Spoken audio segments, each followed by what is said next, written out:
How do you learn who you really are? It's not found in books. It's found on the battlefield. Welcome back to the Battlefield of the Mind. My name is Rick, creator of the Warrior's Way mindset, author of Everything's a Choice. I'm back again, episode 3 together. Clint Callahan, we get to hang out again. Clint, just in case they missed the other 2 episodes, because we're just going to roll and hang together. Tell them what you do again, and then let's be us. Yeah.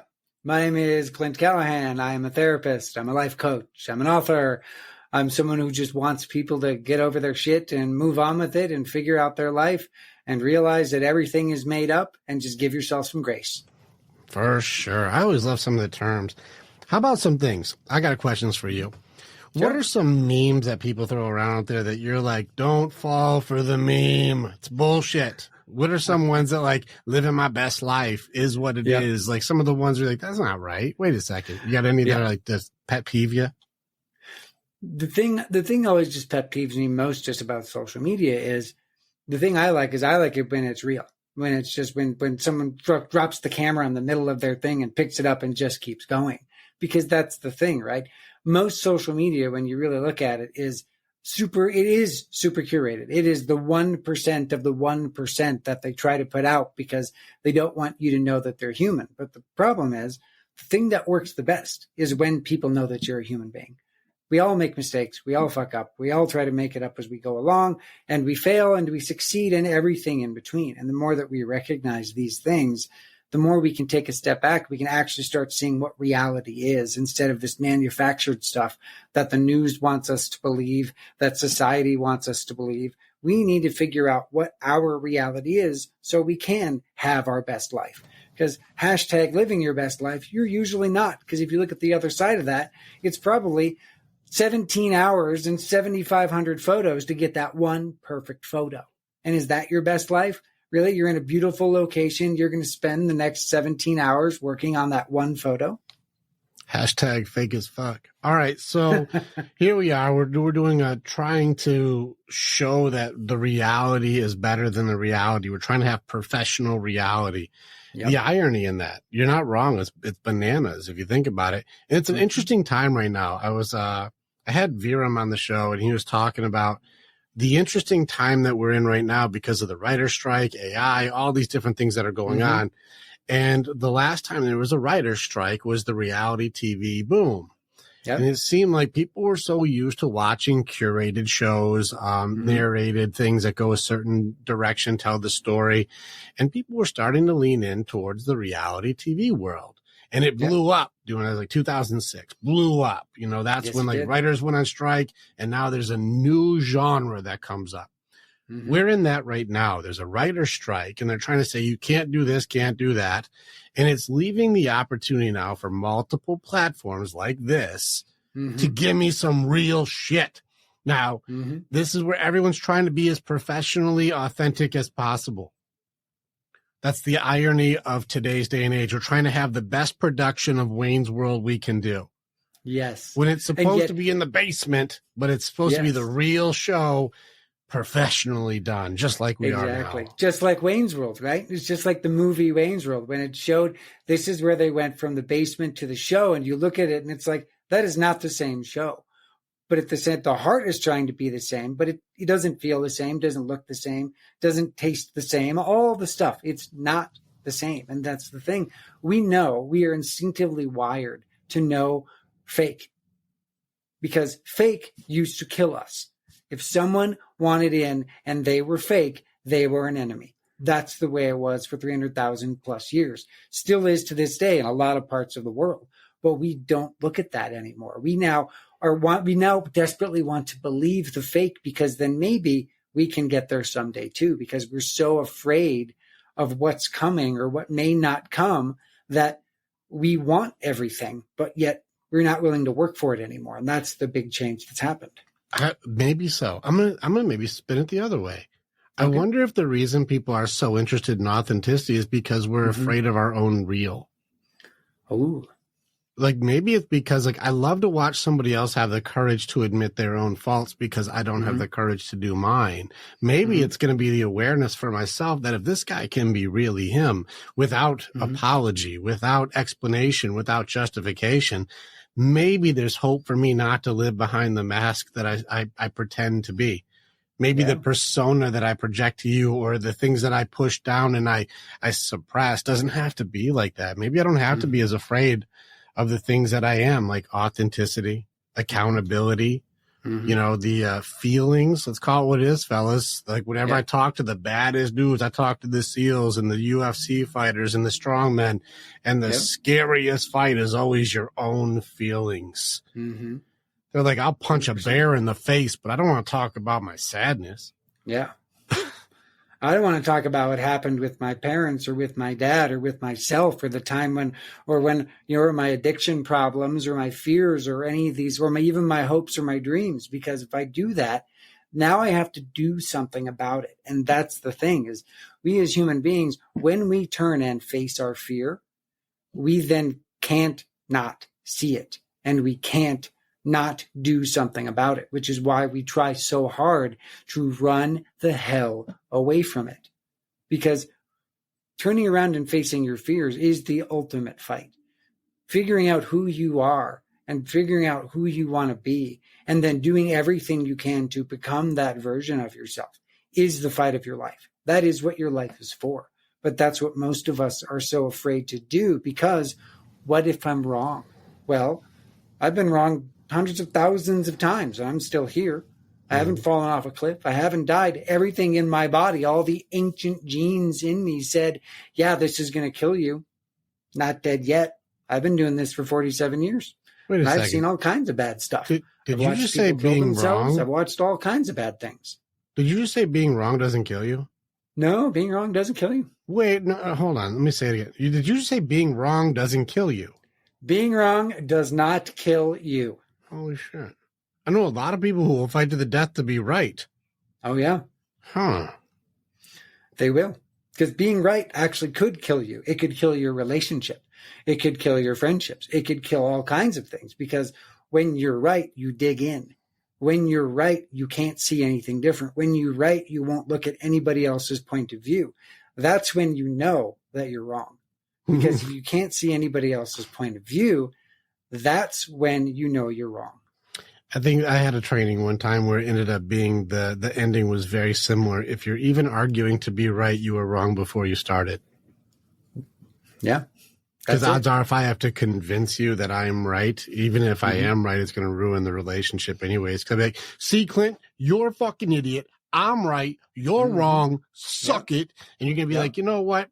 I'm not even finishing this fight. Thanks, man. I got to go. I got to go this way. Even if you are right, I don't want to hang with you anymore. We're not cool because, all right, fine, you're right, but you lost the friendship. Like, and so was it really worth being right over like something trivial? I mean, it's one of the most common things that I ask people when I see them for couples counseling, for any kind of couple stuff is, do you want to be right or do you want to be married? Because that's the most common thing that gets people into big trouble in any kind of relationship, but especially in romantic relationships, is you dig in because you need to be right, because you have something to prove. When really, there's nothing to prove because everything is made up. I don't know how many times I can tell people this. This is all made up. All the words we're using, somebody made up. All the way we feel about things, all the way society looks at things, it's all made up.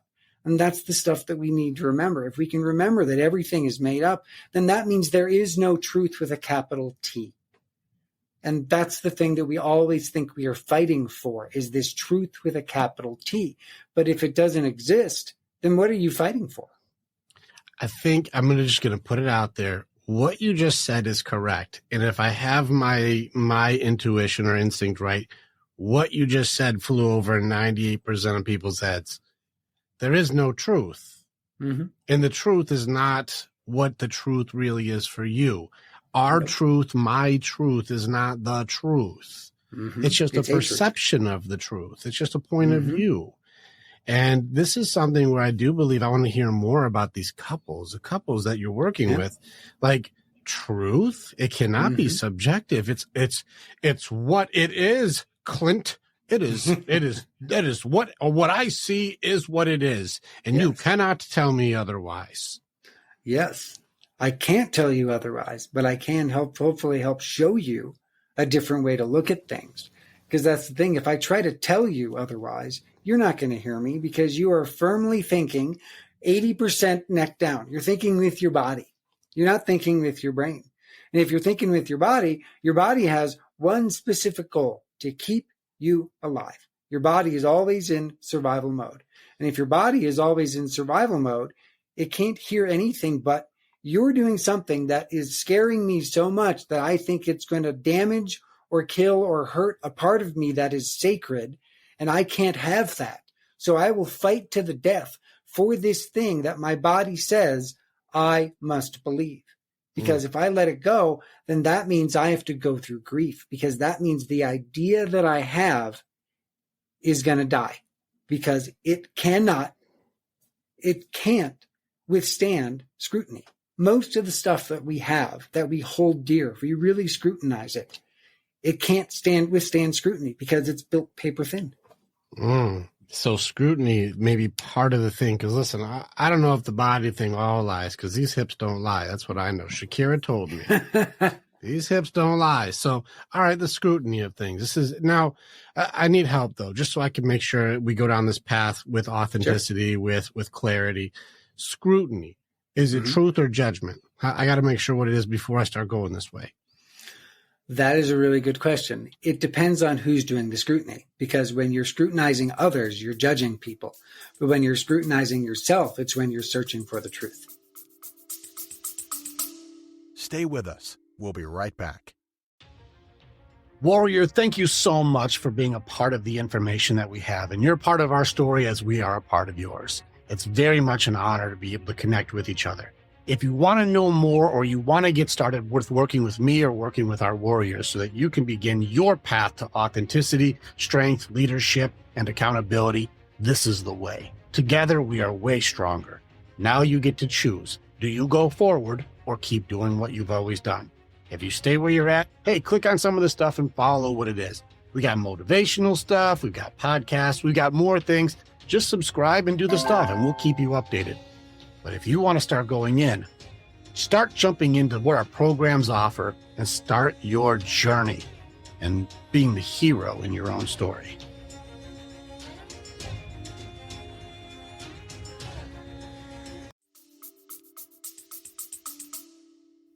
Are you sure there's no judgments when I scrutinize myself? Well, I'm sure there's probably some judgment mixed in there too, but hopefully it's more truth and less judgment when it's against yourself. But usually, because we are our own worst enemy, it's probably mostly judgment.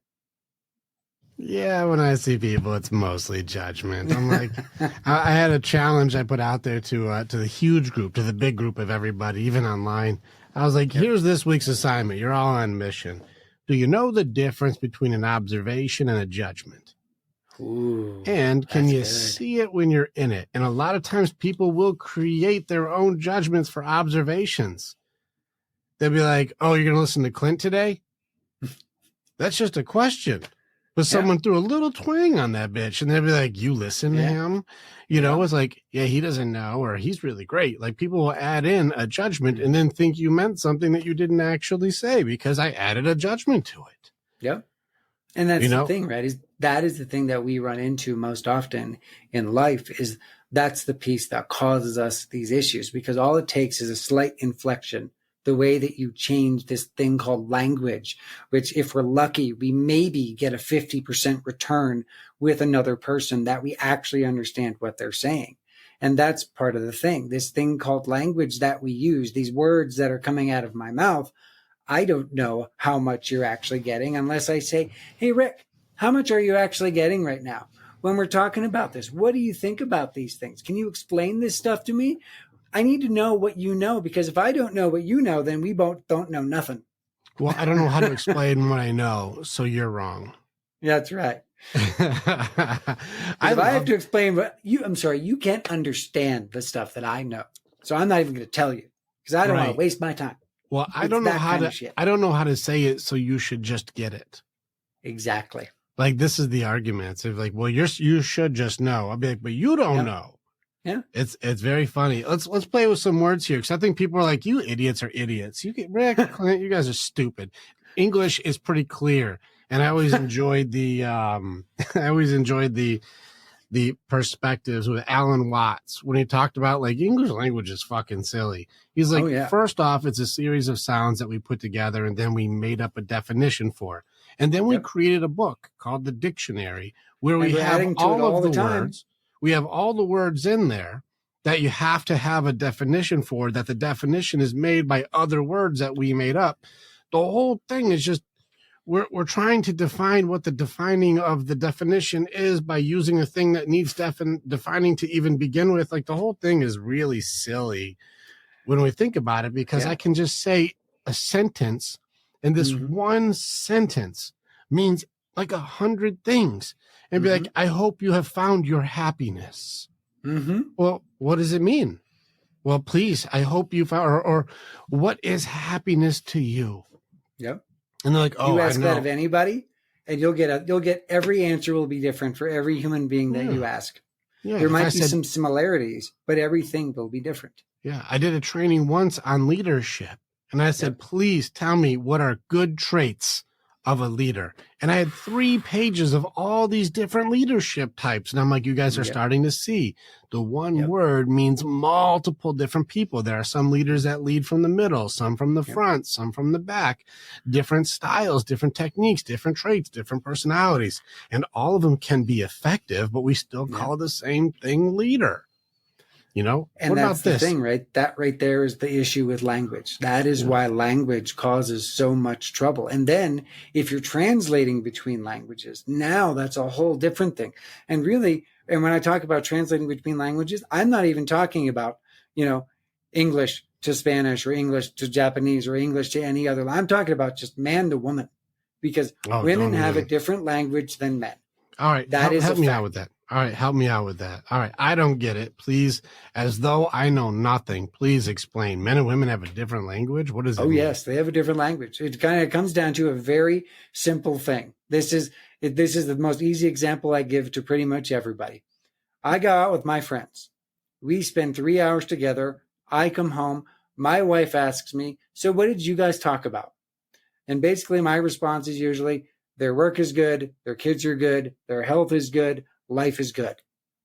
She's like, well, where are the details? Give me the details on that stuff. Can you tell me what's going on with this person's wife? What's going on with this person's kids? I don't know. Their work is good. Their life is good. Their kids are good. Things are good. What did you do? How long did that take? I don't know. About 20 minutes or so. Well, what did you do for the other 2.5 hours? We hung out and talked about stuff and told jokes and watched TV and watched a game and drank some beer and just did that. How is that fun? You didn't even talk to each other. That was a good night. Yeah, that was a great night. That was the best night. But why not? And then she comes back later and has a conversation with me where I have to preface it whenever I'm with her. Like, okay, I need to know, do you want me to solve this, or do you just want to tell me something? Because if you don't tell me, my brain is going to say she needs me to fix something. I need to fix this problem that she's telling me. And really, she could just be telling me about how her day is. But my brain is, no, I need to fix something. She needs me to fix something, because that's how I show her I love her. That's the difference in language. Women, anthropologically speaking, they're the ones who created society. They created story. They created the long-term memory stuff. That is what women created. Men, our job, historically speaking, for 295 plus thousand years was leave, be silent for 8 to 12 hours, kill the thing, come back, and then let them cook it while we go sleep. That was our life for most of our existence that we can figure out. So for men, when we sit around and think about nothing, we literally have been biologically, evolutionarily created to sit and do nothing for hours and hours and hours and hours on end and be perfectly content with it. But if you do the same thing and put a woman in the same situation, she will go stark raving mad.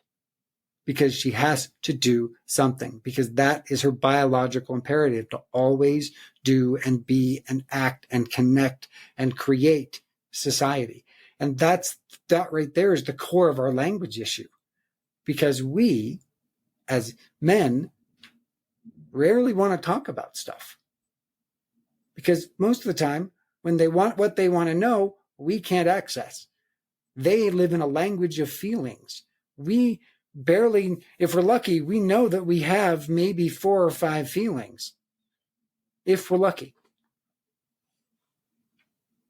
Thoughts? All right. So ladies have created society because they talk way more than us guys do. Mm-hmm. And they call it sharing. I've got 5 girls here. They call it sharing. It can just be bitching, complaining, gossiping. They still call it sharing. It doesn't matter what it is. It's all just sharing. But if you make any observations about their sharing, it will be judged.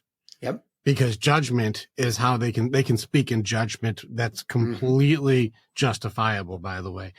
And so they share, and I notice that it's a difference on these things. And I'll give you an example. You and I will call each other and we'll go, hey, dude, what's going on? Oh, yeah, this new thing just came out. It makes it so we can improve our business. So make sure you check your email. I sent you a thing. You'll see you can update it, and now you'll be able to make it more efficient if you just have this and this. You'll go, right on, dude. Thank you so much. I'll check that out. Now I can improve something. I'll construct something from that. Thanks. Girls will be like, I drank a cherry lime drink and I liked it. Yeah. And you'll go, oh, okay. Uh-huh. And they're like, well, I had a watermelon drink and I liked that. And you'll go, uh-huh. Okay. Okay. I can't use any of this. Nothing improves with this information. And they'll be like, one time I wanted to taste these butter rolls and I didn't like them because they were too buttery, but if they were a little less buttery, I'd like them. Okay. Thank you. And what am I supposed to do with this information? Yeah, I can't hit something over the head with it. I can't fix it. I'm not even making butter rolls. I don't. Yeah. Okay. I don't. What do I do? And this is sharing. And we don't understand because we're like, I can't use it. Yeah. And guys it's usually. Not functional. There's usually a thing. Yeah. We usually have a thing to share that I want to make it so you can use it. I want to tell you things forward. What am I doing with this? Exactly. And so this is where it becomes where I think we censor more things that maybe are supposed to have relevance for a category, even if it's a category you don't understand. It could be fantasy football. It could be video games. It could be work. It can be fashion in dude's version. Like, dude, I got them new Jordans. Oh, shoot. Where'd you get them? I got them here. Catch it on sale, bro. You can get that shit today. You're like, that helps. My wardrobe just got lifted. I'm in. There you go. Like, there's always some sort of construction happening. But they also do have a nothing. We have a nothing system. Girls don't have it. You saw that study. Did you see that study where they hooked all the neurones to everybody? Yep.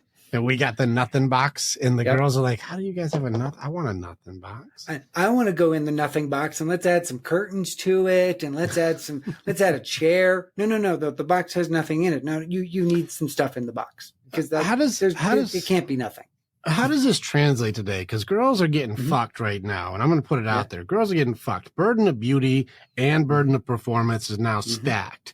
And it's tough to be in the feminine energy and in a masculine environment. So with this whole build the society and be able to share our feelings and have this stuff, and now they're going into it's a man's world. Like they got to go in and be the more dude than the dude, more human than human. They have to go in and do this burden of performance. What is going on? Like, you're watching the ladies. Like, what is your synopsis of today's push on the women? The hard thing is that it's really, it's like, the word you hear most often describing that is it's the patriarchy. It's a man's world. It's that kind of stuff, right? And it's used so pejoratively and so frequently now that it's almost kind of lost all meaning. But really what it is we expect women to be all and do all in all different spheres of life, to do that, to be that way at home, to be that way at work, to be that way in their life with their friends, with all these different things. And because of that, it creates this unrealistic pressure and expectation of them to always be on. And the thing is social media, cell phones, all those things have changed the way our brains process things to where we are always on anyway. So now we're always on thinking about, wondering about, worrying about what's going to happen next. And yet we also always have to be on then emotionally, physically, mentally, spiritually, sexually, in every single way we have to be on. So it's burnout, it's exhaustion, it's being fried multiple different dimensions because you can't be on all the time. And yet society says, why not? Okay. So there's a couple things here I got to get clarity on so I can make sure I'm on the same page. All right. Sure. First off, the patriarchy is a big part of it. There's a narrative. Now, listen, I'm a man's man, and I have men's groups, and I have hundreds of men's in my direct group. I have thousands and thousands of men who follow, and I must be missing my invitation, or I'm not getting the group patriarchy emails. I haven't been invited to the big game yet. Are you in the patriarchy? Because they haven't included me, and I don't know if you got to be included yet. No, I'm not included because I'm a therapist. Shit. Oh, all right. Is it because we're in the psych world that we're just not a part of this, the patriarchy? Well, I want my invitation. I haven't gotten a say it's yet. The thing, right? Because the patriarchy is the people that are in control, right? The way the world controls and looks at and describes and discusses and objectifies women and all these different things. All right. And so I have to understand then what is control so I can make sure if the men are doing it. How do I know if the men are in control? That's a great question. Well, who makes the laws? Because they may be, because all the laws are equal now for men and women. So is that because women made men do it, or because men made laws equal? Really? The laws are equal? I didn't know that. When did this happen? Can you point to me when this happened? Yes. Which laws do not apply to men that apply to women and vice versa? Which laws, which laws like women, that law is against women still, so they can't do it because of the law, but men can do it. Because I don't know which ones there are that do that. Is there any laws? I mean, the most easy thing is reproductive rights. Well, what's that mean? Well, basically men can go pretty much do what they want within reason, as long as, no raping, that kind of stuff, you're good.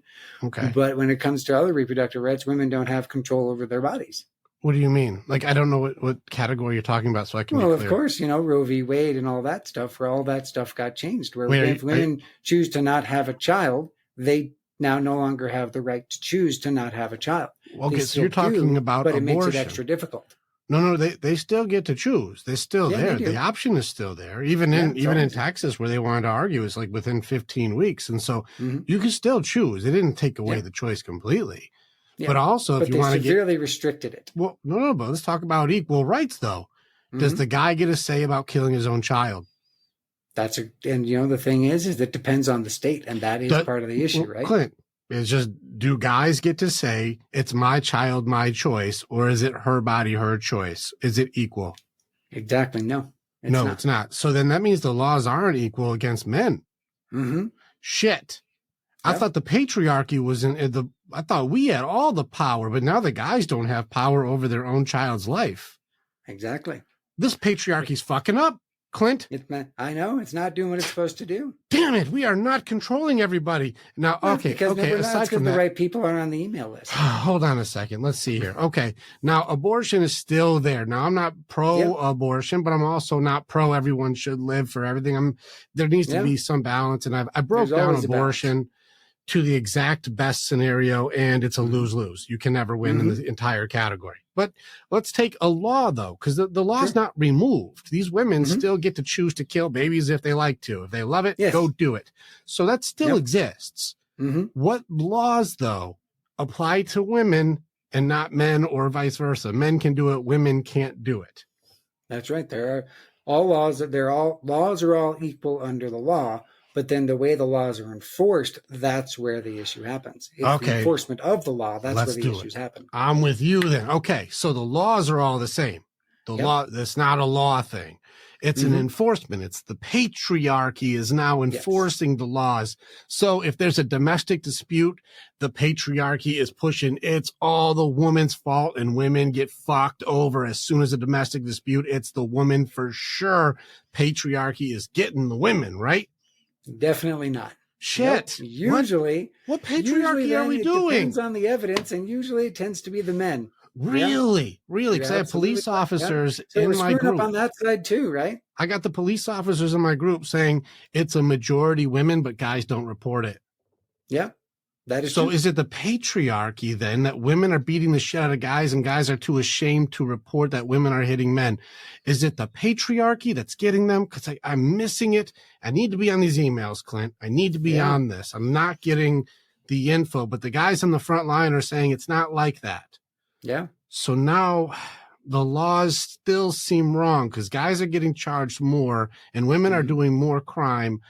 What am I missing with this patriarchy? There's some missing. What's another law that's not enforced right? Because this one seems backwards. Let's see. Wages. Wages. Okay. Now I've worked a lot of wages. Yeah. I've never had a job where the ladies aren't paid the same, especially in a sales environment or a commission job. It comes down to performance only. Now that when I've seen any of the studies done on the wages aspect, it was usually mothers, not women, because single women and even lesbian women were fucking killing it. But mothers work less hours and less hours than fathers. And so that wage gap was not based on dollar amount. They were going off of annual amount and saying they just got less annually and go, well, who worked more hours? We go, we're not checking hours. We're just looking annually. Well, he worked way more hours than she did. Are we going off of hourly wage or hours worked? We're just going to go off of annual. She worked less hours though. Moms go to more performances for kids. Moms are there for the children more. No doubt. No doubt. And jobs are fucking cool with it. If mom wants to go to the play, go enjoy it, Cheryl. If dad wants to go to the play, you got to stay home. You got to stay to work, Steve. We got quotas. Babe, can you record it? I can't get out. So when they did those studies, it wasn't women aren't getting paid the same. It's just moms work less because they take more family in consideration than work. And so single women were getting paid the same. Your men allow that. Cool. And so now it's equal. So now it's like there's women making more money than men right now. So that's it's not across the board. There's women who are more successful. So it's not a pay gap anymore. Because if that's this case, it looks like it's balanced out. Where are the patriarchy holding people down? Because I'm not understanding it. I'm missing it. Yeah. I want to see it. You know where the patriarchy is? What? In your brain. I don't. It's made up. I'm not even invited. So where is it?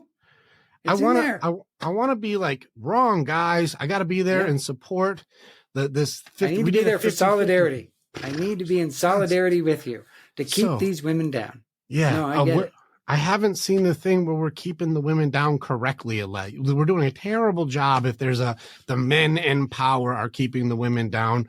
We're doing a terrible job of patriarchying because men's suicide is way higher. And the support systems for women, there are thousands of % more than for men. And when you look at even in the therapy world, I have guy after guy going, she was cheating on me and being abusive, and the therapist teamed up against me. Yeah. What the fuck is going on, patriarchy? Yeah. Like, this doesn't sound like patriarchy if the guys are more isolated, killing themselves, and more depressed and more beat down. The jobs are more dangerous and more difficult. The life for guys right now is not working like a patriarchy. So what am I missing, Clint? I want to at least get this right, because this patriarchy, maybe this is why they didn't invite me, because I'd be like, hey, dummies, we're doing it wrong. We made rights equal. We let girls get away with shit. Everything's equal on pay. People are doing better across the board. They get more maternity leave. They don't have to do the heavy lifting or the dangerous jobs. We're fucking this up. Yeah.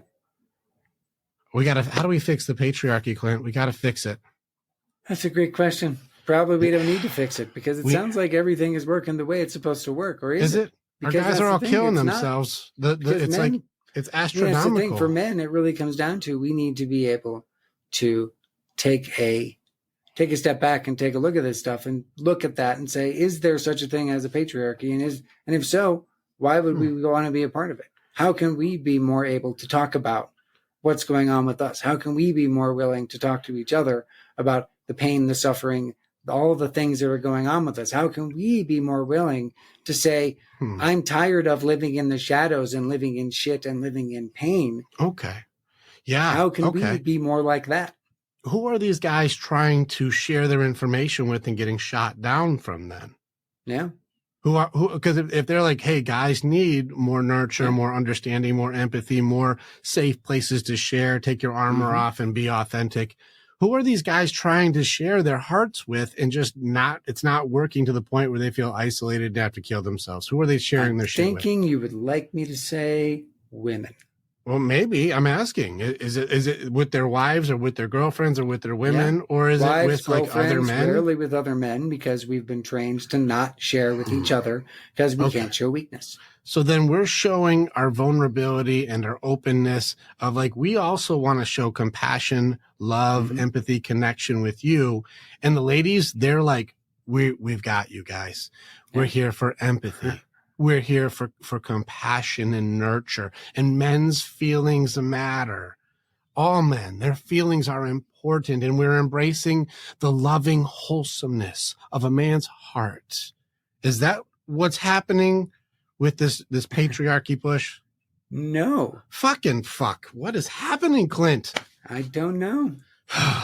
Because now the guys are pushing in on women to do the natural societal building, connection and empathy and care and compassion and love and nurture. And they're getting just slammed and thrown to the wind. Is it because the patriarchy is failing, or the monarchy is totally missing their chance to do what they're meant to do? What am I missing? I think you're missing all the above. I think it needs to be neither one. It needs to be both. We need to work together. It can't be one or the other. Shit, the more that we work together, the more that we understand each other, the more that the language becomes common between us, the more we are now able to actually have these kind of conversations and pull us all up out of this perceived muck that we seem to find ourselves stuck in. I love it. Okay, we got to pull each other up. We got to team back up again. Let's get back together, back to basics, right? All right. There's no patriarchy. There's no monarchy. There's no the men's and the women's thing. Are we going to go for like true equal, like a 50-50 deal? And we both like, I got my side, you got your side. And like, we just Dutch it all. And then now we're good. Or is it like men have a job, women have a job? Like, how do we make sure that we're teaming up? Like, what's the team do? Like, if I'm a forward and you're a goalie, how do we know what our jobs are? I mean, historically and societally speaking, it is based on what your skill set is, because there's some men that are a lot more empathetic than women. And there's some women that are a lot more strong and able to do things than men. So it's figuring out what is your each individual skill set together, and how can you work together using your each individual set of skills to make the best progress forward. Because it can't be all men are this way and all women are this way, because that's not how it is. Because that's lumping everybody into a single category. It needs to be individualized and not so just umbrella term. Like, I'm a man, therefore I'm like this. So these umbrella terms, like the patriarchy held me down, or social media says you have to always be on, these umbrella terms don't work. It goes off of, we have to get back to the individual. We need individualism again. We need to be our own individual and assess our personal strengths. And then be able to learn how to work together using our individual strengths to improve things with each other. Gotcha. Well, whose strengths are the best? There is no best when it comes to strengths. It's how do we know who's the best, Clint? How do I know? I love this conversation. So the best, right? It's what equals the best, right? Because the best is a perception based on your specific view of what good, bad, best, worst is. So what is the best? The best is, it's an assumption. It's saying that this is the best because I say so. But who are you to say so? That's a good question. Who are you to say so? So here we are now back in a subjectivity of doing what is right, who's right, my skills, my strengths, individuality. It's about my things and what I do. And I think my stuff is better than your stuff. And so my way must be right. So you're wrong. And so if you say anything against it, you're bad.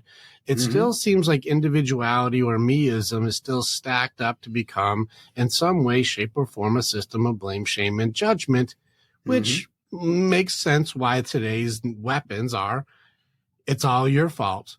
You should feel ashamed of yourself because you're not doing what I think you should be doing, because you're a piece of shit, you're a liar, you're an idiot, you're a moron, you're a patriarchy, you're a bigot, you're a sexist, you're a whatever. Yep. So it seems like this individuality thing is where it's been going for a while, but people sure don't seem to be doing a lot of accountability for this individuality thing. Mm-hmm. Now I'm and that's screwed the again. thing, right? If there's no accountability with your individuality, if you don't have, like, you know, if we don't, like, that's the thing, right? Moral compass, moral code, those kind of things, what we believe to be true and right. And if we as a society don't all believe what's true and right, then we all won't go the same direction. And then individuality means nothing, and what's true and right means nothing, because we're not all going in the same direction. And it's like, well, how do you get everyone to go in the same direction? That's a great question. That's what we've been struggling with for 5,000, 300,000 plus years. That's why religion was invented. That's why all these different things were created, is to try to give us some kind of guidance on how to live with each other, because that's the problem. Because even in this conversation that you and I just had, the way that we spoke about things, I still don't know if you, like, did you get 75% of what I said, or did you get 100%? Did you get 50%? I still don't have any clue what's going on with any of it. I don't even know what I got from you. I got like 10% of that going. I don't even know where we're at still. I'm pissed off about not being in the patriarchy. I know you're pissed off because you're not on the email list. I get it. I know, well, but that's I had the thing no that, again, say. it comes back to, I had no say. If we don't know each other, if we can't have a conversation where we have a common language and we both understand as close to 100% as humanly possible what we mean, this stuff will not change. Yeah. All right. Well, how do we elect the leader then? Like, what's the best way for leadership? Is it skills? Is it abilities? Is it traits? Like, I want to make sure, like, all right, we've got things going in this equality world, which we don't want equal. I did a 50-50 video the other day and had a public vote. I had a few 100,000 people check it out. Okay. And it was a pretty unanimous no, we don't want 50-50. And on both sides, it was men and women. They're like, 50-50 is a fucking nightmare. It's way easier on dudes. The girls get demolished on 50-50. Yep. Like, and the ladies were like, I don't fucking want that game. Equal fights, equal rights. Hold on a second. Equal courts, equal, get out there and do the heavy legwork. Like, guys didn't complain about, like, hey, I'll do the housework. Let's do it to it. But also 50-50, you eliminated your particulars, because it's job done, job not done. You don't get to call the shots. You ain't the boss of shit. It's 50-50. And so, like, alimony disappeared. All kinds of stuff disappeared. You know, if I work 70 hours, you got to work 70 hours, and then we split housework. Yeah. Oh, your job only does 40? Well, you better get a second job. You got 30 to make up. Equal. And so equal ended up not being the answer. Nobody, when I went down the list of equal, there were certain things that could be better, but across the board, it was a shit show. Like, it was not useful. So we don't want equal, because we can't even agree what equal is. Yeah. Because, like, I was like, all right, if equal is, we got you, me, and another guy. We got a 4-foot fence we got to get past. And I'm 3 feet tall, you're 5 foot tall, and the other guy is 7 feet tall. That's right. Now, is equal that we got the same 4-foot fence, or is equal that I get a 2-foot step and then the tall guy gets on his knees, so we're all 5 feet tall? Which is equal? We're all 5 feet tall, or we all have the same fence? Wow. Which one's equal? I love the visual of that, and there is no right answer for that. Because, this is the game. Again, it's everybody's individual strengths, right? Then it would be, okay, so the 7-foot tall guy helps both of us over, and then we help him over however we can. It's like, how would you do that? Right? It's a great question. I'll go under that fence. I'll go right underneath that bitch. I just go get a hammer and pop some boards out and go right through. Yeah. I don't need no tall guy's help. I'll go right underneath that thing. I don't need his help for that. I'll figure out my 3-foot way to do it. That's no problem. Right. No problem. I don't want to be picked up and thrown over a fence. No. Hell no. I'm anti-dwarf tossing when I'm the dwarf. So this is where it's funny to watch this world, because the subjectivity of equality even has become an argument. Well, I don't know if it is, because when we really do, like, we want equal, once we go, well, let's do it, it's like, wait. And this is why it's so interesting, this language thing we're doing and these judgments and these opinions. And then that's just on patriarchy and control. We don't even know what we're fucking talking about, but everyone's up in arms. Yeah. And then we go the other part. Women have to do it all and always be on thanks to social media. What a curse. I think social media is a direct attack on women and an exposure of women when they have no consequences for what they would really do without rules, whether it be investigations, whether it be reputation demolition, whether it be portraying a fake image, whether it be trying to, hurt another person or find out another person's things or whatever it is. Social media is used to take ownership of somebody, control other people, change the story, or it's become exposing that women have really connected to social media in a very unhealthy way. Now, is it because social media isn't healthy or unhealthy people are using social media? It's a great question. That's like chicken or the egg, right? It's you design stuff with one intent, but then the intent gets perverted because of the way it becomes used. It's like, we originally created guns so we could hunt larger animals because it was easier than a bow and arrow. But then we also figured out that we could, just like the bow and arrow, we used that to hunt other people. And then we created more things, right? Everything is a tool, and it all depends on how you use that tool for good or for ill.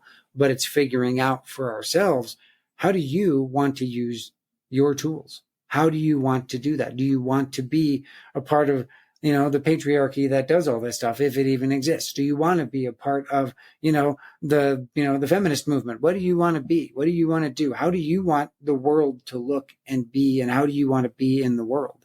And that's the hard thing, right? Because that's what it is. That's why this is all made up. And that's why it's so frustrating, because there is no right answer.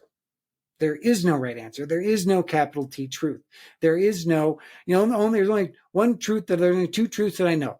You're born and you die. And we're working on not dying. So we'll see if that one goes away. So eventually we're all going to be born and maybe we'll not all die. We got two truths. I feel like there may be a few more, but the subjectivity of how we describe it is what makes it weird. And it's a funny conversation. It's meant to be ironical. It's meant to be, the questions I ask are obviously tongue in cheek. Yeah, they're clearly ridiculous, because what people's belief systems and what they're fighting for right now, when you just ask it out loud, gets really silly. Yeah. Well, that's the thing, right? The most things that we believe, again, can't stand up to scrutiny. It can't stand up to us looking at it and peeling back the layers of, why do I believe what I believe? Why do I think the way I think? Why is it that when I react or act this way, when I'm thinking this way, it causes good stuff, bad stuff, different stuff, all the kind of stuff? Because we really don't know. We're all making it up as we go along. We're trying to figure it all out in the moment, in real time, hoping that we don't fuck it up. Listen, I'm going to have to censor this episode because you keep saying bad words. You keep saying truth. You keep saying why. Like, ooh, we're going to have to, because these are going to, someone's triggered right now because you're like, why do you keep doing that? You're like, why? Oh, I'll tell you fucking why. And it's not going to be why, because truth is bad. So it's got to be blame, shame, and judge. That's right. We're in an interesting time right now where you're calling out the challenging aspect of, you have to really look inward and go, it's not about the circumstance that's happening that tells you what's going on. It's the way you're handling it is revealing you to yourself. But you won't be honest about the way you just handled that. And you won't be honest that you tear people down when you don't get your way. And you won't be honest that you try to hurt people because you want everyone to listen to you. You want control. And you won't be honest. And truth, I think, is really, it's really struggling these days because we can add in just my before it and then make it anything that I want. Yeah. And that's what people are doing. Again, we're going away from base level morals, and even like the concept of religion. It's gotten so fucking bastardized by the abuse of people with authority that it's taken away from even the teachings of Christ, which if you're a Christian, you should at least read the dude. Because start at Matthew. You're going to start going, you get to Matthew 7 and you go, I think my church is doing this wrong. Yeah. Because Jesus said, don't do this and don't do this and don't do this. And we do that every weekend. All the time. Jesus Yeah. said don't, but I'm a Christian for Christ. I'm a Christ follower. And Christ said don't do what my church is doing. But I'll that's give you the a thing, right? fun fact. In our Thursday nights in the Warriors Way, I have a group for spirit side warriors. I believe heart, body, mind, and spirit. And most of what the Warriors Way really gets into is I've got a lot of heart side warriors, but I'm a mind and tactics. I'm mind to body. It's my strong side. But I have guys who are very strong spirit, heart side. And so my spirit sides, I have the guy who leads it. He is a doctorate in theology. He's no dummy. Oh, good. He knows his shit. The other guy who runs it with him he was a pastor for the Hebrew Dead Sea Scrolls. He was high level. He went to the source and mastered the source. And then the other guy, he's high level in his church and he knows his Bible. Like these guys know their shit. And they all have hardcore church wounding. They do not believe in church is the way because the way to God is not through church. It is through spirit. It is through soul. And so even guys who are grand masters in the field of understanding, they like, the main guy with theology, the doctorate, he's like, I've read the Bible a fucking lot of times. I know I'll open it. I'll find what you're talking about. And I'll give you the corresponding, other book that explains the thing. He knows his stuff. Yeah. And he's like, I don't think church may be the way to God. Follow Christ's and pay attention if your church is against Christ. Ooh, Clint, we are pissing off everybody. We're pissing off patriarchy. I'm pissing off ladies. I'm pissing off pastors. We're pissing off everybody. Why? Because we're doing something that people don't like. We're challenging and we're talking about truth. Well, but that's the thing, right? Is if you don't challenge what you think, if you don't challenge the way you react, if you don't challenge the way you act, then you have no growth. Growth only happens when you're uncomfortable. So you have to get uncomfortable if you want to grow. It's one of the most painful, frustrating, ridiculous, soul-searching, crushing experiences ever is when you begin to challenge your very core belief system of why am I the way I am and am I the way I want to be? And if you don't do that, you stay stuck and you stay blind because you don't look at yourself. And you have to look at yourself first because you are the key ingredient in every interaction that you remember as being good, bad, or indifferent.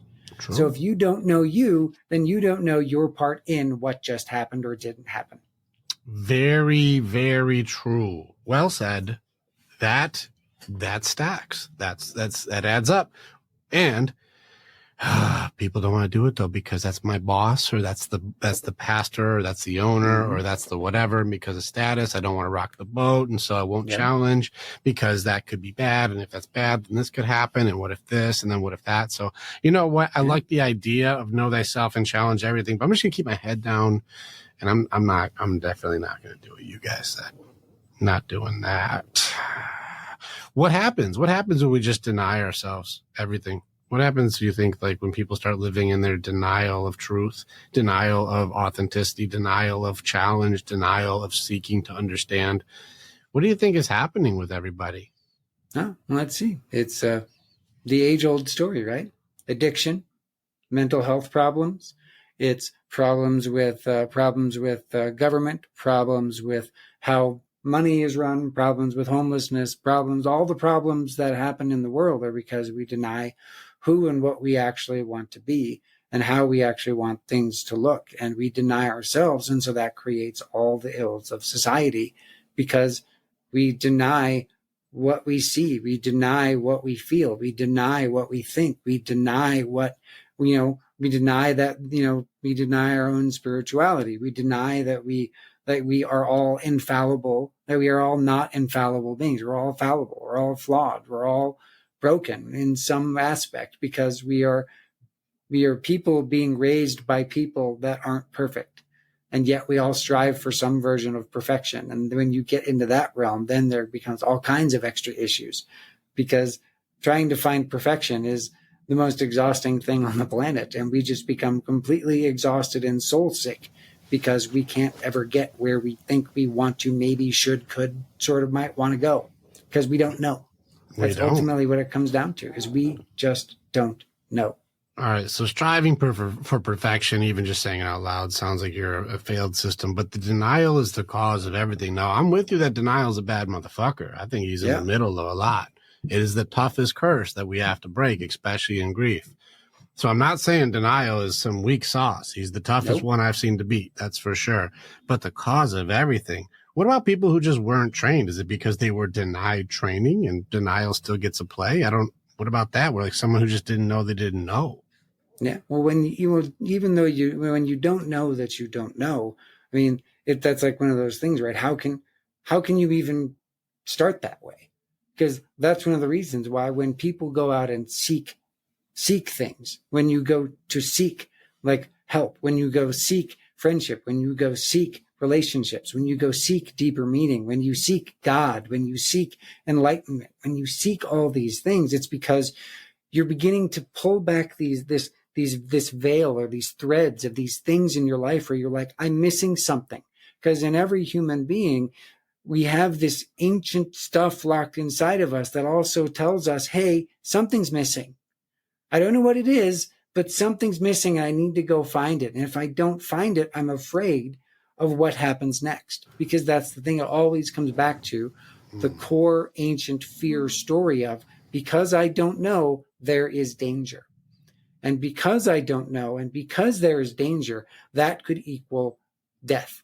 And I don't mean, and it could be physical death. It could be spiritual death. It could be societal views death. It could be all kinds of different deaths. Death is not just the physical body. It's all these different things, because grief is not just about physical death of another person or animal or anything. It's also about death of ideas, death of thoughts, death of feelings, death in multiple different dimensions. And that's the thing that we miss as people, is we turn away from death. We turn away from grief as fast as we can, because it means you have to look. It means you have to check. It means you have to test, and you have to think about what was lost. And Got it. If it's truly lost or not. So I have to have the awareness of myself enough to go, I should be seeking to know more. Now, let's lean into the excuses, but I didn't even know where to look, right? Yep. Now, this is a funny excuse. Do we have any solutions to a way that we can have access to like just a ton of information to help us even seek the ideas? I mean, is there any technology or anything out to make it so we, like, people who just don't know can at least try to? I mean, I don't know. Well, see, not even with technology. It's like there's people around you that you can ask. There's clergymen, there's church members, there's teachers, there's educators, there's Rick. Just go and talk to Rick. He'll help you learn some stuff. And that's the thing, right? You do those things. It's like, yeah, there's technology, there's podcasts, there's books, there's everything you can think of to seek something. And sometimes all it takes is just listening to like the nonsensical conversation we had about the patriarchy to get someone thinking in a way that then makes them angry, that then makes them want to go and seek. Because most of the time, when we seek, we are seeking because we realize that something is missing. But that also means that we have to be willing to say something's missing. And that's, of course, the hardest thing to do, because who wants to admit that there's something missing? Nobody. I will. Not me. There's shit missing. I'll be like, there's something missing here. I don't see it. And if something's missing, I'm like, well, and guess where people try and find it? Addiction. They try and find it in addiction. They try and find it in drugs. They try and find it in porn. I would go the other way. In other people. They try and find it in overeducation. Only if they deny it. They have to deny first that they're even going to find the thing that's missing. So they have to find something to fill it in that feels good, because they know there's something there they don't want to see. Yep, it's the usually whenever I see the metaphysical, the way. spiritual hole. It's the hole that you're trying to fill. It's the thing that you're trying to say.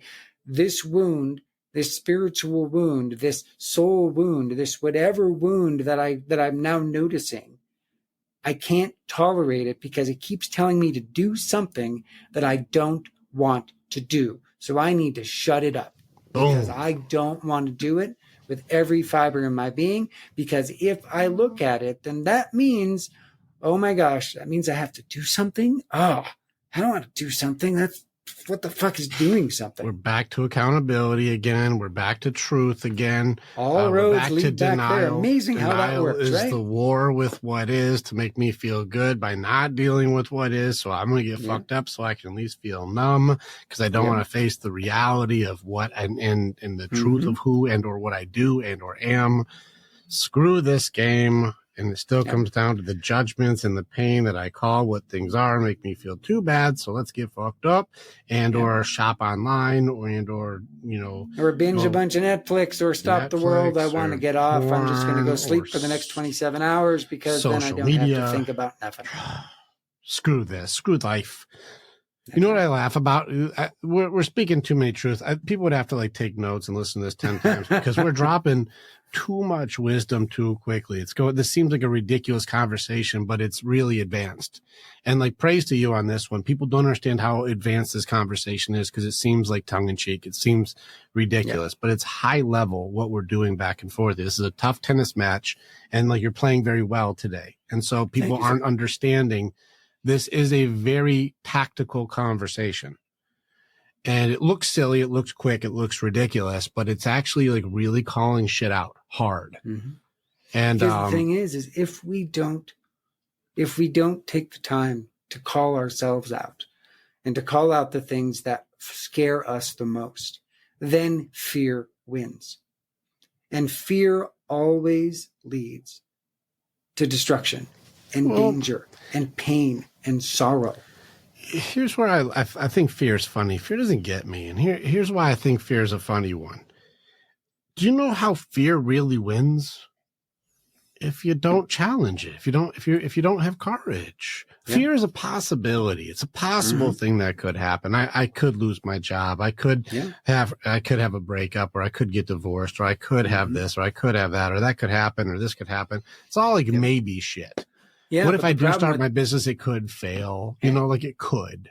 But the problem with the fear story is that on the back end of the fear story is that wonderful self-fulfilling prophecy piece, where then we act out of fear, which then leads to the very outcome we're afraid is going to happen because we're trying to deny it so strongly or deflect it or do something so strongly that we then do the very things that lead us to the thing we're afraid of. And can't be wrong. That's an advanced thing. And it's scary we have when to be that right. happens. I got to be right, Clint. I know. And you are. And I told you this would happen. I told you the thing that I was worried about when I went to go make it happen, that it would happen. I told you it would, and I'm right again. See, right. I should never try anything. Told you. Exactly. So then you create your self-fulfilling prophecy by doing the actions that lead to the actual fulfillment of your fears, making you correct once again. So you should do what? The one thing fear wants you to do the most. Quit. Yep. Don't try. Run away. Yep. Give up. Don't do anything. Blame, shame, and judge. And don't ever be accountable, authentic, or real. Don't ever look inward. Don't ever really see if it's there. But whenever I do fear training, I'm like, well, what's the thing you're afraid of? Like, this could happen, this could happen. I'm like, all right, touch it. Touch it. Just grab it. They're like, it's fucking, no, it's an evil fucking terrifying dragon. I'm like, touch it. Yeah. It's a smoke dragon. Touch it. You'll go right through it. Yeah. It's loudspeakers. It's pyrotechnics. It's a lot of noise. But it's not Pay no attention to the man behind the curtain. That's fear. The Wizard of Oz. It's and that's fear. The thing, because whenever you get people to finally face and confront their fear, whenever you get them to finally just stop and just take a breath and go, wait a minute, I've had this fear for a decade now. It's never happened once. Maybe that should mean something. Well, but just because it hasn't happened now doesn't mean it won't happen. And that's the thing that gets you every time, right?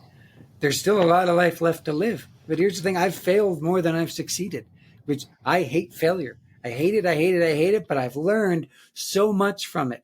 So I'm not afraid of it anymore. Now I welcome failure. I want failure to happen because with that means learning, growth, change, improvement, which then that leaves fear in the dust. It's not that scary if you're on a mission.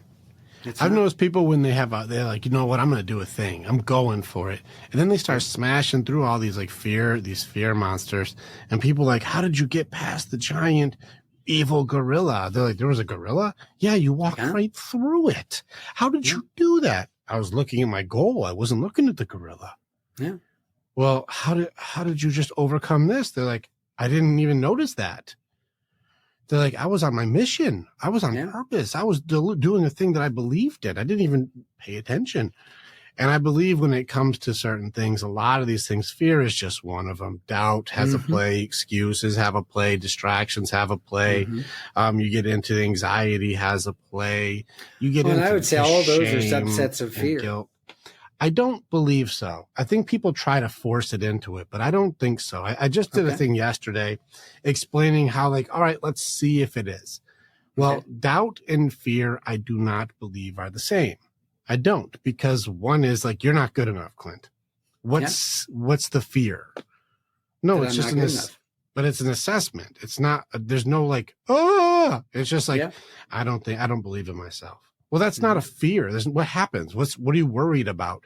No, I just don't believe fear in is myself. an action, right? You know, shame. Where is the shame? Where is the fear? Where's the danger? Where's the thing you're protecting yourself from? You're not. You're kicking your own ass. That's not fear. That's your self-abuse. That's you talking negatively to you. Where's the fear? That's you beating you up. That's not fear. You know, so you start getting into these different things. I don't think it's fear. So the definition of doubt itself, we talked about that. Doubt offers nothing and takes everything. You're not good enough. That's a stupid idea. You know, you can't do that. Those aren't fears. That's just somebody telling you can't do it and that's not good enough. That's a dumb idea. Where's the danger? Where's the fear? Where's the potential futures of watch out for all the things? That's just saying you can't. If you believe it. But nothing happens. There's no fear there. It's not, I'm not afraid of that. That's just like, oh, okay. Maybe I'm not good enough. That's not, you can try and stretch it into you're afraid you're not good enough. No, I'm not afraid. I just don't believe I am. Okay. You know, so I'm like, well, doubt and fear, I can't fight those the same because fear is a possible future that most likely never happens. Fear is not real. But doubt is something that is happening to you in that moment, right? That is happening. If you have presence in the presence on fear, fear doesn't hold up. Because if I'm like, oh no, man, I'm scared of lions and they're going to fucking eat me, man. I will get killed by lions. And you're like, there's no lions. That's true. But I don't see any lions anywhere, man. That's true. You're like, yeah, but they could. You know, just because they haven't doesn't mean lions can't, man. You know, like, I guess, but I mean, there's still no lions. But if I said, it's not like I'm walking around the lion cage at the zoo wearing a meat necklace. Yeah, you're at home. You're in your favorite chair. Like, that's not a thing. You're good. Yeah. But if you said, you know what, you're never gonna make it, dude.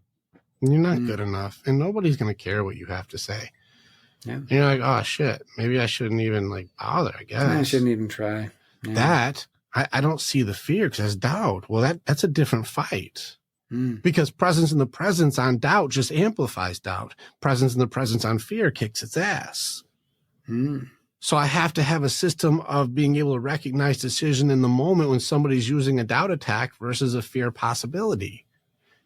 And so that's why I say, well, I don't think it's all fear. I think there's different aspects. It's a different way to deflect it, to own it, to fight it, to recognize it, and to beat it. Because each one has a different tactic. And if you don't know what you're fighting, how can you use the right tactic? Bro, you're speaking my language now. Now we're on the same page because I don't know if excuses are completely fear because it's mostly truth.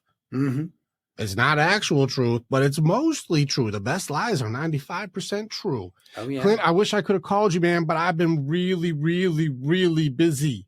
Oh, I know you have been. I wish I could have called you too, but I've been really busy as well. We've been so busy. Les Brown is like, we are the busiest humans to ever exist. That doesn't mean very productive, though. Don't mix it up. Nope. No, because I was busy. And like, you were busy? I was like, you were busy? Let me see your screen time. Yeah. You're like, no. We got 3 hours of social media here. You see my screen time? That was fine. You weren't busy. I was busy getting sucked into emails. 2 hours of YouTube. Yeah, exactly. What were you watching? It was all you, Rick. I was thinking of you the whole time. Let's see. This is a race car video. This is a video about a video game. This is a video about plants. I'm like, I'm not in those videos, bro. So it's one of these things where we use an excuse that like, yeah, I was doing stuff, but was I too busy to call? No. I wasn't too busy. It's just we had other shit we were doing and prioritize other things. This doesn't mean I like you or don't like you any more or less. I just did other shit. Yeah. That's all I did. I didn't do anything. I wasn't like, fuck that guy. I was just like, I like sandwich, that's what I did. I watched a movie today.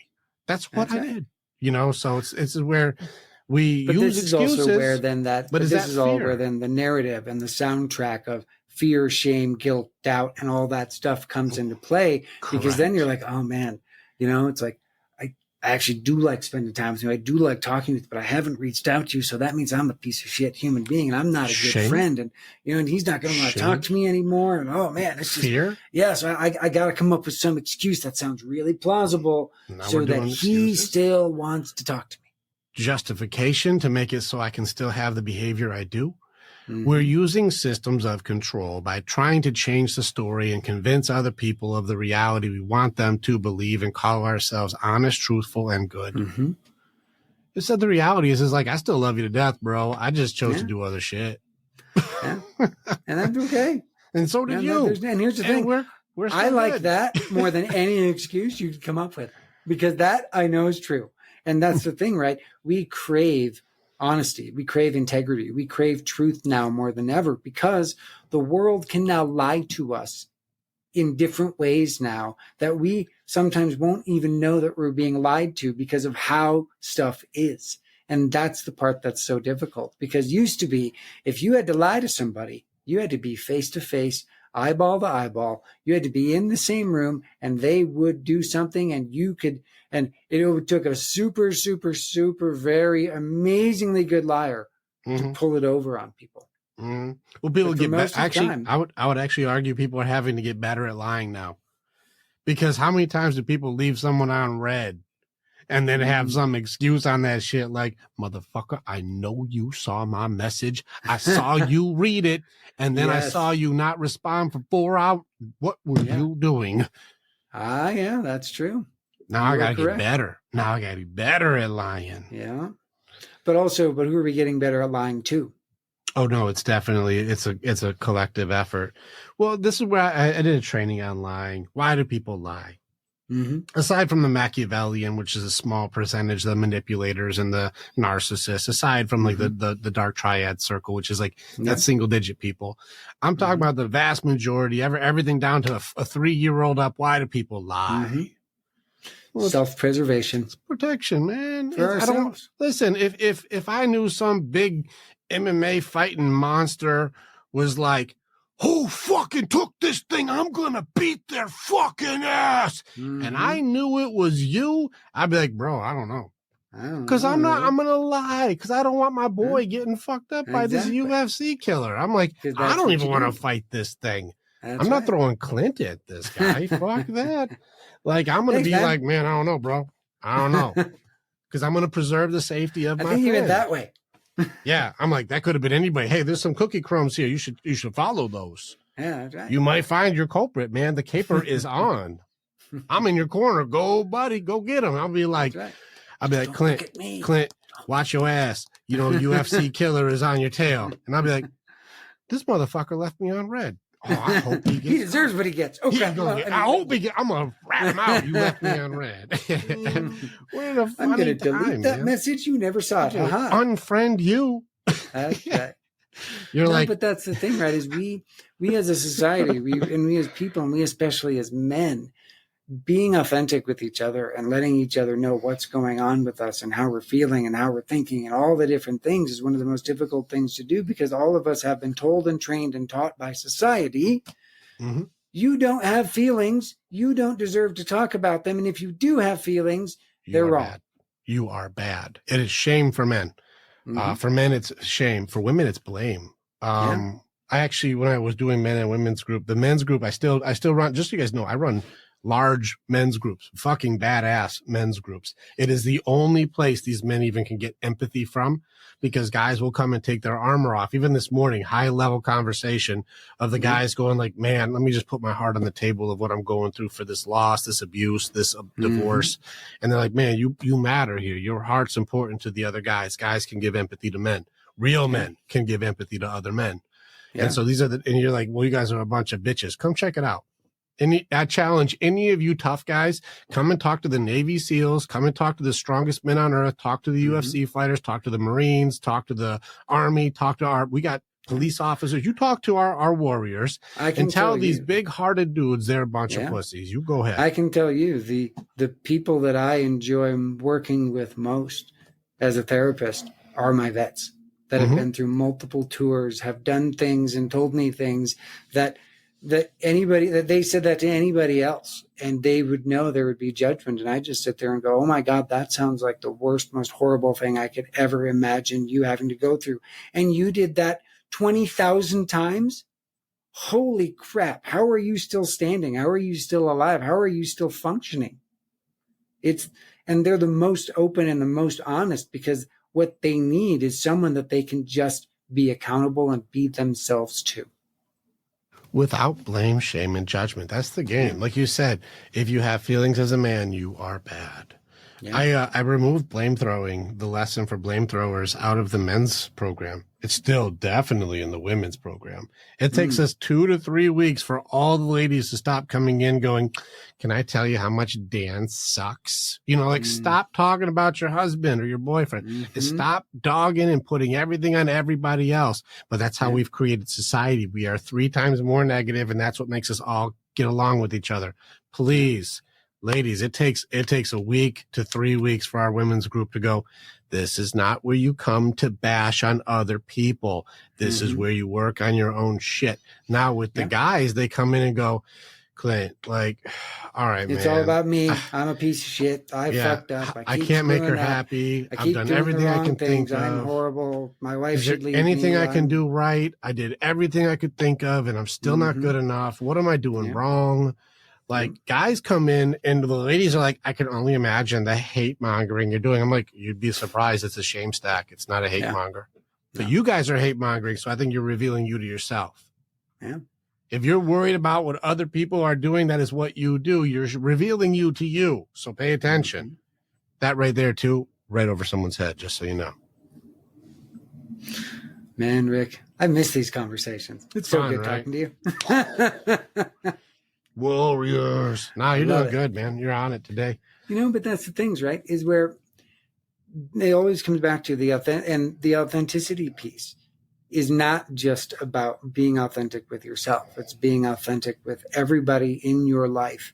And it's being authentic in a way that sometimes authenticity hurts.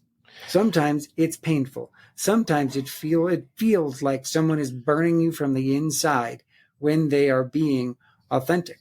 But most of the time, when that's going on, it's because you are recognizing your own stuff and you're trying to deny, deflect, and pretend that it's not you, that other people, that person is making me feel that way. Nobody can make you feel anyway. Let's kill it, Clint. Let's give people a path here because we know the answers, and we know the answers aren't the solutions. Anybody who's made it to this episode, we're in the hundreds already and how many episodes we got. If you're this far in and you've seen Clint and I talk multiple times, we know the answers are not the solutions. I know that. We see what the problems are, but the problems aren't the path. That's just where it goes. We get it. Let's give people a tool. I remember there was a brilliant person I was working with at one point, and we were going back and forth, and they said, you know what I would really love to see is a world with radical truth. And I said, radical truth. It seems absolutely asinine. It seems ridiculous because there's a huge element that is required to practice before you can have absolute truth. Now, what do you believe? Because I think I have the answer already. What do you believe, though, is the path to being able to have a world with absolute truth? If there was a skill to practice, what would it be? Box breathing and meditation, so that you know who you are and what you're about, and you can control your inner ancient fears, so that you can turn off your nervous system and stop getting stuck in the fear story that is running your life.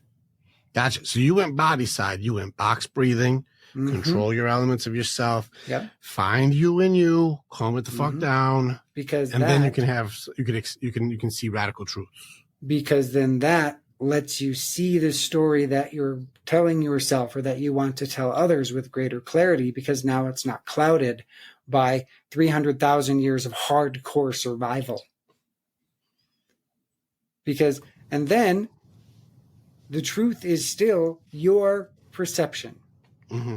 It's still not capital T, the God's honest truth. It's still your perception of what you think is happening in whatever moment you're in. But then it's being open to having a conversation and discussing where are the holes, where are the flaws, where's it right, where's it wrong, getting that discussion where you can then see, okay, how does my truth stack up to your truth, Rick? But we got to do like the breathing and then go through the questions, and we got to go through each one of the elements of self.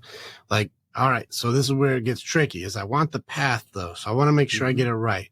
So do I start with the breathing and then go into the questions, and then do I answer the questions? Like, and then do I have to get to my ancestors? Like, I got to know what are the steps so I don't fuck it up, because I want to do it. And I'm not saying you're wrong, but I do want to do it correctly. So do I start with ancestors? Do I start with breathing? Like, do I start with questions I don't know the answers to? What do I start with? I say always start with breathing. Okay, so I got to breathe first. And then after I'm breathing, I'm doing the 4 in, I'm doing the 4 out. I'm doing it 4 times. And then you get to the place where you are feeling more calm. All right. And then you can ask yourself a question. Okay. And then the question that you can ask yourself is the way the story is telling me this is going truth or fiction? All right. So now I'm getting absolute truth. In order to get it, I got to box breathe and then go, is it truth?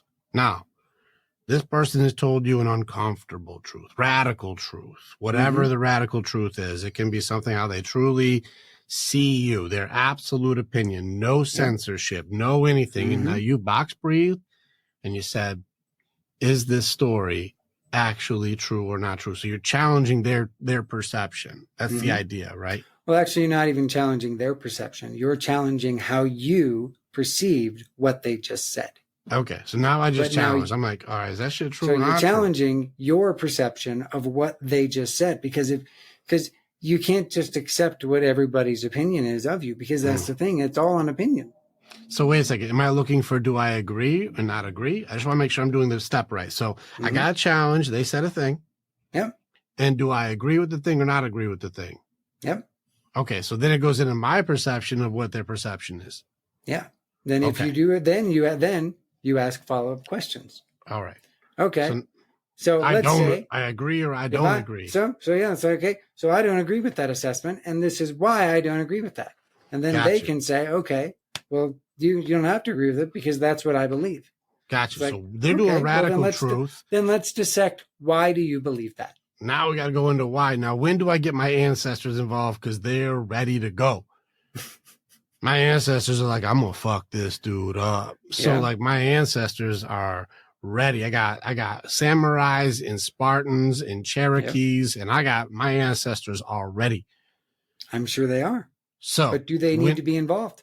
You said get them. They're ready to go. I want my ancestors here too. So this is where I'm like, I got the box breathing. I see if I agree or disagree in either way. And then I have to connect to a part of myself I want the ancestors. You said some ancestor shit and I want it. Like, I want to do it. So how do I do that? Because I want them involved. This is a victory side for me.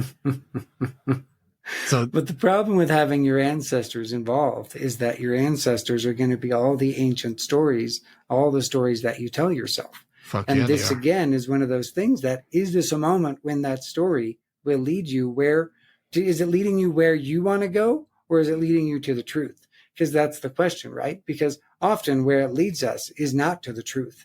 It leads us to where we want it to go, because then that makes us feel good.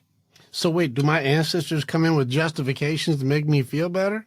Yes, they do. These motherfuckers, I don't want them involved in that. They're just screwing truth up then.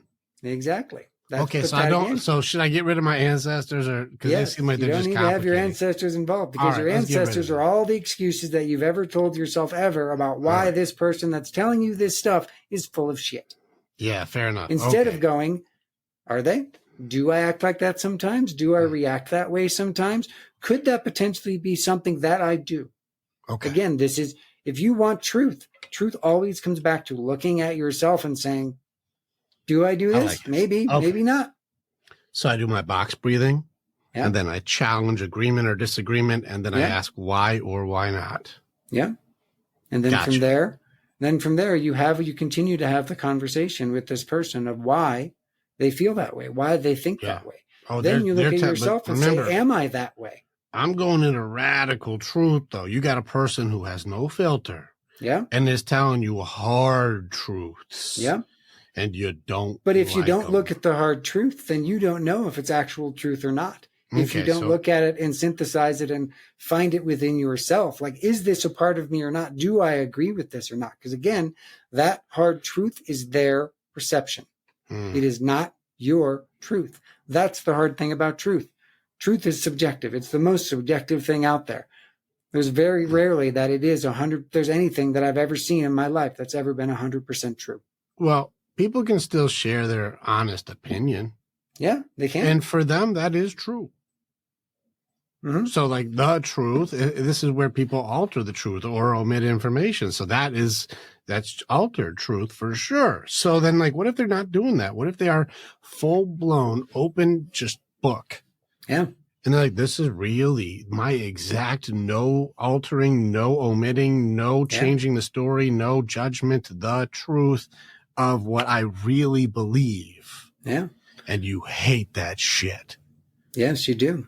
Because then you have to now look at yourself and ask, do I agree or disagree with this? Is this a part of me or not?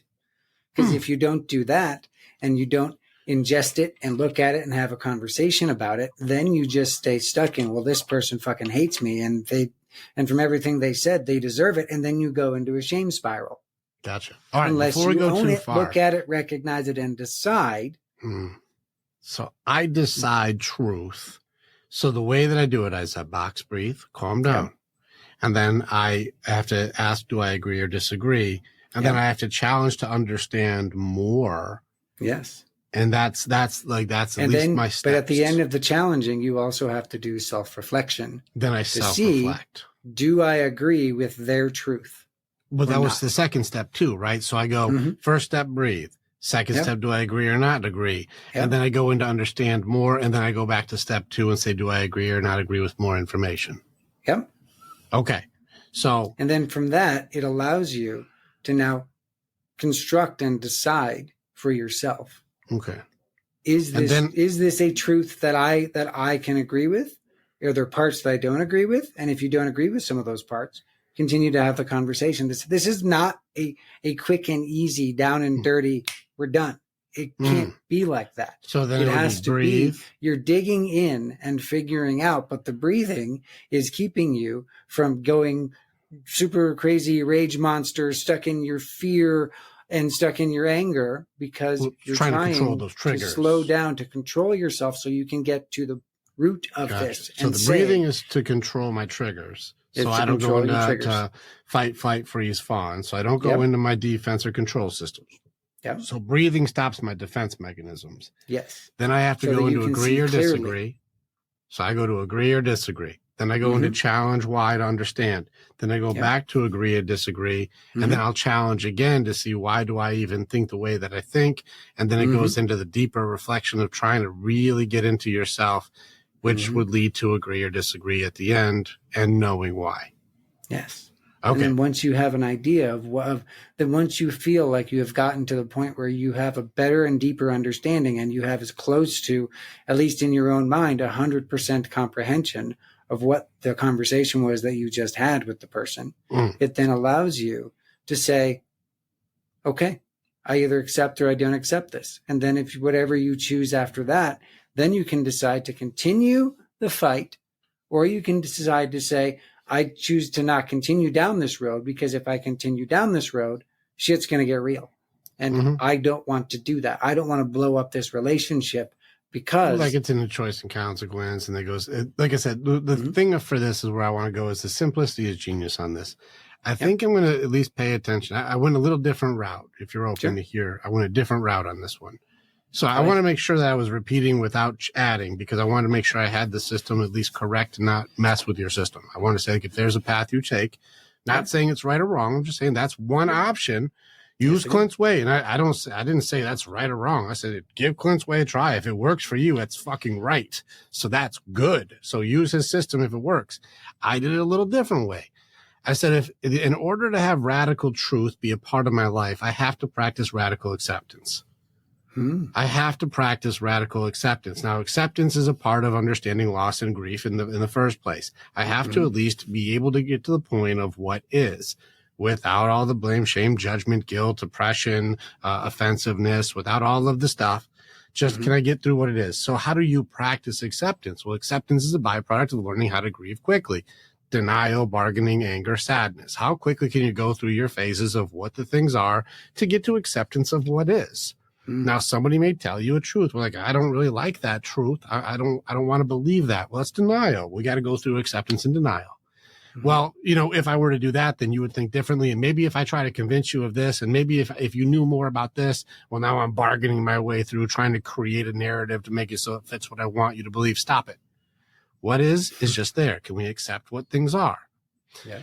Now, that's not fair. That's wrong. I hate that you did that. I don't like that you see me that way. Well, now I'm getting angry. Now I'm trying to no, fuck that. Like, hold on. Before you try to force a narrative here, can we get to, let's just accept they have an opinion and that's their thing. Don't try to control it. And then sadness and going through like, oh, bummer. That's how you fucking see me? Shit. That means our entire history and our entire stuff together is just a waste of time and all this kind of stuff. Don't add in shame. Don't add in all the beat down. Like, God, if you see me like that, I must be a piece of shit. And I really do suck. And I don't deserve good things. And no. Stop doing that. Let's go through all those things and get to acceptance. Let's practice acceptance, radical acceptance. It's just quick. I just go like, okay, hold on. You say, Rick, I think that you look like an idiot in that shirt. And I'm like, okay, all right. I'm not going to deny what you said. I'm not going to change what you said. And what you said is what you said. So no point getting mad over it. And I don't have to get bummed out because you shared an opinion. Okay. You think I look ridiculous in this shirt. That's what you said. And you're being honest. You're not fucking with me. You're like, I really don't like it. I think black's not your color, man. I'm like, well, you're technically right. Black's not a color, but let's keep going. I'm like, okay. Right, black's not a color. It's the absence of color, but let's keep going. You don't like it on me. That's not your favorite. That's your opinion of how you truthfully feel. Yeah. If I have radical acceptance, I don't have to go through box breathing. I don't have to do all that stuff. I can just go like, fair enough, dude. That's not your thing. And I can have radical acceptance to your radical truth. And now I believe that acceptance is a skill. I believe I can practice that shit. I can practice that happened. That shit just happened, dude. That did happen. How do you feel about it? I mean, some of it bums me out and I wish it didn't happen. It's a little frustrating, but I can accept it did happen. And I'll go through all those things to go, that is, man. That Clint doesn't like this shirt. I love this shirt, but he doesn't like this shirt. So that's a thing. Okay. Well, what are you going to do about it? I love this shirt. I'm still wearing the shit out of this shirt. It's just, I know that it's his opinion. He can have his opinion. That's fine with me. That's I'm okay. Just wear it because I like it. He doesn't like it. Okay. I like it. His judgment or his truth doesn't mean I have to alter my beliefs. And this is, I think, where people get mixed up is they don't have radical acceptance. And so they alter their belief to be what they think other people want them to be. They will sacrifice authenticity. Well, that's at least one part of it because we do it in multiple ways. But even just to negotiate themselves, what do I have to compromise for you to be okay with me? Who am I allowed to be based on your judgments? Without radical acceptance, radical truth now becomes manipulation. I can accept what you said. Doesn't mean I have to do what you said, but I can at least accept it without getting triggered. This is a path to transcend triggers. I don't have to control what you said. I don't have to be mad at you, and I don't have to be sad by it. It's a shirt. Time out.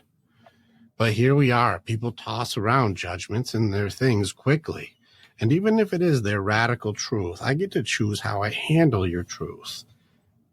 And I think that's the skill. Acceptance, I think, is the path for me. I'll just accept what it is. And I'll work on practicing acceptance so that way when you tell me the truth, I don't have to even go through all the triggers of shit. That's fine, dude. I completely hear you that's where you're bypass coming everything from. and just go straight to acceptance because you recognize that it's just But true acceptance. This is very important. We talked about this morning. It's not a cop-out. It's true acceptance. This is peace in the present and not trying to use denial to pretend to be acceptance. So it's not just stuffing it away and pretending. Right. That's where people goof it up. They're like, well, is what it is. Like, stop. Still go through bargaining, still go through anger, still go through sadness, and all of it will lead to peace in the present of acceptance. All the pieces that I went through, I'm not denying any aspect of how I feel about this, but I can at the very end of it get to, that really is the way you see things, though. And I don't control how you see things. I only control how I'm going to respond to how you see things. Now, do I compromise myself or do I hold a boundary and say, hey, I appreciate that, but I'm not going to change for you? Or do I, start creating distance between our dynamic because it seems like I'd have to understand, is your intention to fuck with me or are you trying to help me? Because if you're like, don't wear that shirt, dude, it is a white shirt event. You can't wear that bullshit. You're going to look stupid. And I'm like, are you trying to hurt me? You're like, no, I'm trying to protect you from yourself right now. You'll be the only dude in a black shirt in this whole thing. Now, if you're trying to black sheep and make a statement, if you're trying to black shirt your statement and you're going to be like a black shirt and amongst all the white shirts, then you go ahead and be the black sheep, man. You go do it. But just as long as you know you're walking in to do that. Well, now you're judging my shirt, but you're also trying to protect. Well, here can I accept the truth of what you're doing without going, Clint's just trying to tell me who to be. Yeah. This is where I'm partly with you on this one. I like the straight radical acceptance where you actually look at the situation as is and you just allow it to be as is. And then you just move beyond it because being what it is, as long as you're not denying what it is, makes it palatable because it's just something. It's just a thing. It's nothing to be really worried about. It's just a thing. So that is okay. Yeah. I can accept that. That's fair. Fantastic. I don't have to agree, but I can accept that that's what you believe. Yeah. And there's a lot of people who believe things I do not believe. Yeah. You know, my girl and I got into a conversation that I very much do not agree with her. And she's like, you're just not understanding. I said, please stop trying to make up my lack of understanding. I understand. I just don't agree. And she's like, let me try to explain it to you a different way. I'm like, you can. But it's not a lack of understanding. It's a disagreement of opinion. And I accept that's yours, but I don't accept it as mine. And that's one of the things that has happened in the world, especially because of social media and the ability to have more instantaneous echo chambers, is we've really reduced the ability to agree to disagree, where just because your opinion is different than my opinion doesn't mean that you and I still can't hang out, have conversations, because I love 99% of what you say, but that 1%, oh, well, you don't agree with me 100%, then I don't need you. And it's like, no, that's not how it works. There is no 100% agreement. And anytime you think there's 100% agreement, it doesn't exist. It can't happen. There's too much in your past where you might find one point of divergence, and that means that then you can't be friends with anybody ever. That's true. You create your own prison. You create your own nightmare on that one.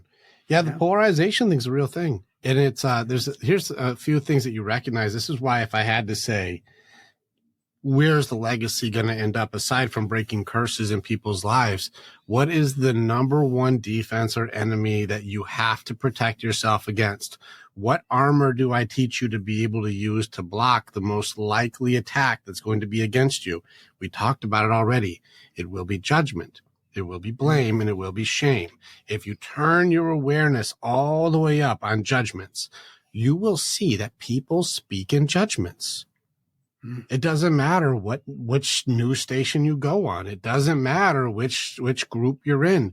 You will see people speak in who's right, who's wrong, who's good, who's bad, who's a piece of shit, who's the right side of doing the right things, and who's the wrong side of doing the wrong things. These are all judgments. And then they'll start saying what they should do and who is too much of whatever or too little of whatever. These are buzzwords to wake you up. It is not just an objective statement. This is a judgment of intent. I want to use judgment to manipulate the way that you feel to make sure you compromise yourself to fit in. You need to fit in. And if you don't fit in, I will use blame, shame, and judgment to destroy you and or censor you or crush you with reputation demolition so that way you learn your lesson to never, ever not do what I tell you to do. People are creating themselves false authorities with judgment. You should shut up, Clint. You should shut your fucking mouth. And you're like, why should I shut up? Because you're going with, you said patriarchy. You're with the patriarchy. If you don't stop doing what you're doing, I will have your clinic shut down. And you're like, you just made up a bunch of shit right there. Wow. Okay. Out of nowhere. I didn't even say I'm part of the patriarchy. Well, you're a white cis male, so you clearly Obviously are. I am. Well, can you get me my membership card then? Because I don't happen to have one. But you're seeing I'm speaking in judgment. Yeah, I get it. Every single sentence I say is riddled with judgment and blame, and you should feel bad, and I deserve to punish you now because I've created an authority with judgment to try to harm you into submission. Because if I can harm you into submission, then I can get you to do what I want. And if I can get enough people to do what I want, then I have my army to spread my message of whatever it is. So that way I now know I am right. Correct. And I cannot beat you directly. You're too fucking smart. So I have to beat you by having you censor yourself. I need you to shut you down. And judgment is the best way for me to do that because I can't directly go at you. You're too fucking smart. So I got to make you feel not smart so you shut yourself down. Then you're out of the game. Reputation, demolition, self-censoring, beat you down with blame, shame, and judgment. That's the tools of the news. It's the tools of today. They will monger fear. They will monger judgment. They will monger some sort of destruction against you. So you comply immediately and people are going, I'm going to lose my job. And the thing about that is that is not new. That is what has been done forever and always, for always some way. It's the fear of the other, and it's the fear of becoming the other. And it's the most, again, one of the most ancient fears that we have is if I'm other, then that means I stick out. And we all know what happens for the thing that sticks out, right? Isolated, destroyed, killed, you're picked off, easy prey. Easy prey. And that's what... There are good people unifying. There are good people having the conversations. If you made it an hour and 40 minutes in this conversation, you have picked up a bunch of tools to go, shit, these motherfuckers go hard. There's options that exist. I have created a place for men. You have a place that creates a conversation for couples and for people and individuals to be able to have a fighting fucking chance. Exactly. I've leaned far men. I do have women clients, but I've leaned far men's side. There's like 200,000 women's groups. There's like 17 men's groups. I'm like, let's make some men's groups because we need guys, our dads, our brothers, our nephews, our niece, our fathers, like these guys. We need a place to talk. We need a place to talk to each other. We need a place to feel each other. We need a place to see and recognize and understand that it's okay to be okay in our maleness. And that's the thing is that's been told by so much of stuff in society and all those things that it's not okay to be a man today. That's another judgment. We're seeing the game. I'm pulling the veil off this bitch. It's a judgment there. That's a judgment here. That's a judgment here. Or it's a straw man argument to create a judgment. Okay, Clint, you said that people aren't supposed to be okay with each other. You're like, wait, I didn't say that. You're like, do you really believe that, they start creating a straw man off of a made up one off. And now you have to somehow defend yourself over some shit that I made up. You said to completely twist your words into making you go, that wasn't me. Now you're going to change what you said.